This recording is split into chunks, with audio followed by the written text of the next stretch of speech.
When you're dealing with nanotechnology, a lot of really strange things all of a sudden seem possible or even natural. For the time being, we're trying to avoid calling it invisibility. In the future, I think we can envision a type of product that you could legitimately call invisibility, but I think you're going to see that there are certain distortions in the light that make it roughly visible, so we're calling it cloaking right now. Visible light, the wavelength of visible light is on the order of nanometers. Nanoparticles are on the right scale to sort of interact with that and manipulate it. In principle, it's actually possible to get an object that will guide light around itself.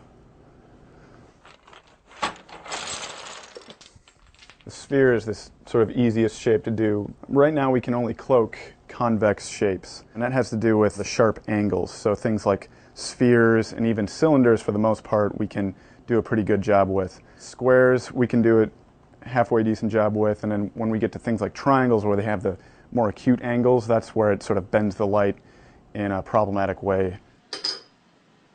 A lot of other research groups have tried to build three-dimensional structures that can do this sort of light guiding, but working with nanoparticles, we prefer to use self-assembly. And in turn, we prefer to use liquids because as the liquid dries, the particles can come together in a particular way. So by controlling the structure of the particles, we can control how they come together. Go ahead. Now it's important to get the droplet size right since this is sort of a surface area effect, so that's why we're using this atomizer. Of course, it takes a while for the students to get the technique down. If things don't dry evenly, that adds to the distortion of the light. So we just chose to use a simple hair dryer, and it also speeds things up for the demonstration. So what future uses do we envision for this paint? I mean, of course, beyond the general novelty of being able to move about undetected, I think there are going to be a lot of applications for this. So, of course, the military is very involved. Invisible buildings and invisible vehicles. We provide new ideas, and it's society that decides, how new technologies will be used. Because, of course, we envision this being used on the skin. We want everything to be safe.